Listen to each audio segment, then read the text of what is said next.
எந்த அண்ணாவின் இருமொழி கொள்கையை நாம் இன்று வரை விட்டுக் கொடுக்க மாட்டோம். ஒன்றிய அரசு நிதி தர மறுத்தாலும் இந்தியை ஏற்க மாட்டோம். தமிழ் ஆங்கிலம் என்கின்ற இருமொழி கொள்கைதான் எங்களுக்கு என்று உரக்க குரல் கொடுக்கிறதோ அந்த இயக்கத்திற்கு எதிராக இன்னொரு இயக்கம் தன்னுடைய பெயரிலேயே அண்ணாவை வைத்துக் கொண்டு அந்த அண்ணாவின் இருமொழி கொள்கைக்கு எதிரான ஒன்றிய பாஜக அரசுடன் கூட்டணி அமைத்து, இது ஒன்றும் புது கூட்டணி இல்லை, ஏற்கனவே கள்ள கூட்டணியா இருந்துச்சு, இப்ப நேரடி கூட்டணியா மறுபடியும் உருவாயிருக்கு, அவ்வளவுதான்.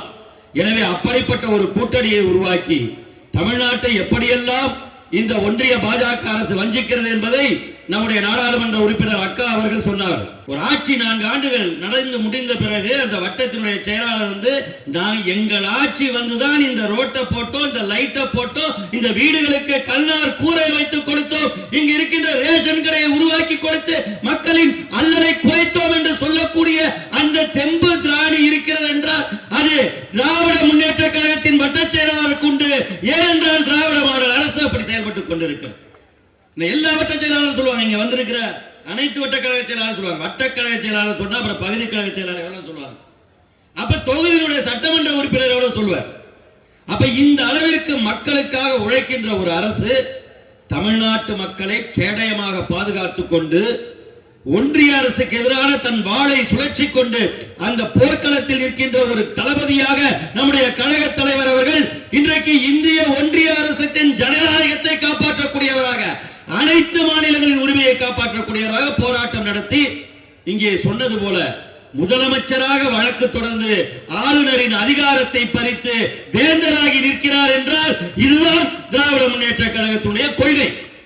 இப்படிப்பட்ட கொள்கையை கொண்ட ஒரு இயக்கம் மக்களையும் பாதுகாத்து மாநில உரிமைகளுக்காகவும் சட்ட ரீதியாக போராடி கொண்டிருக்கின்ற நேரத்திலே எந்த அண்ணாவின் இருமொழி கொள்கையை நாம் இன்று வரை விட்டுக் கொடுக்க மாட்டோம், ஒன்றிய அரசு நிதி தர மறுத்தாலும் இந்தியை ஏற்க மாட்டோம், தமிழ் ஆங்கிலம் என்கின்ற இருமொழி கொள்கைதான் எங்களுக்கு என்று உரக்க குரல் கொடுக்கிறதோ அந்த இயக்கத்திற்கு எதிராக இன்னொரு இயக்கம் தன்னுடைய பெயரிலேயே அண்ணாவை வைத்துக் கொண்டு அந்த அண்ணாவின் இருமொழி கொள்கைக்கு எதிரான ஒன்றிய பாஜக அரசுடன் கூட்டணி அமைத்து, இது ஒன்றும் புது கூட்டணி இல்லை, ஏற்கனவே கள்ள கூட்டணியா இருந்துச்சு, இப்ப நேரடி கூட்டணியா மறுபடியும் உருவாயிருக்கு, அவ்வளவுதான்.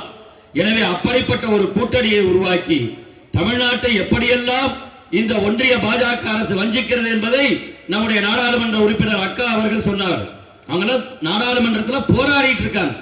40 நாடாளுமன்ற உறுப்பினர் என்ன செய்ய போகிறார்கள், நீங்கள் ஆட்சிக்கு வரவில்லையே என்று கேட்டார்கள். கேன்டீனுக்கா போறீங்கன்னு கேட்டாங்க.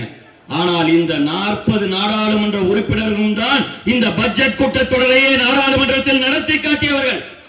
தமிழ்நாட்டின் உரிமைக்காக, தமிழ்நாட்டின் நிதிக்காக குரல் கொடுத்தது மட்டுமல்ல, இந்தியாவில் இருக்கிற சிறுபான்மை மக்களின் நலன் காக்கக்கூடிய வகையிலே இருக்கின்ற வக்ஃபு வாரியத்தை அபகரிக்க நினைக்கின்ற ஒன்றிய அரசுக்கு எதிராக, மணிப்பூர் மாநிலத்திலே வாழக்கூடிய மக்களின் உரிமைகளுக்காக, அனைத்து மக்களின் உரிமைகளுக்காக குரல் கொடுக்கக்கூடிய நாடாளுமன்றத்திலே இருக்கக்கூடிய 40 திராவிட முன்னேற்ற கழக தோழமை கட்சி உறுப்பினர்கள் பேசுகிறார்கள்.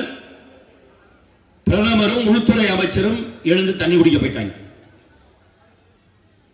அவங்க தான் கேண்டீனுக்கு போனாங்க. நாம பேசிட்டு இருந்தோம், பதில் சொல்ல முடியவில்லை, பொய்யாக பேசுகிறார்கள்.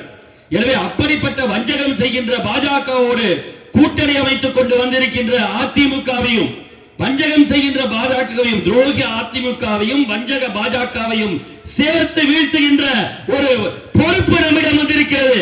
குறிப்பாக சொல்கிறேன், இந்த மயிலை தொகுதியிலே அந்த கூட்டணியிலே நிச்சயமாக எப்படி இன்னைக்கு வந்து அமித்ஷா உட்கார்ந்து இருக்க வாயே துறக்காம அடிமை சாசனம் எழுதி கொடுத்து விட்டு எதிர்கட்சி தலைவர் எடப்பாடி பழனிசாமி உட்கார்ந்து இருந்தாரோ அதுபோல இந்த தொகுதியை பாஜக கேட்டா கொடுத்துட்டு போற கட்சி தான் அதிமுக.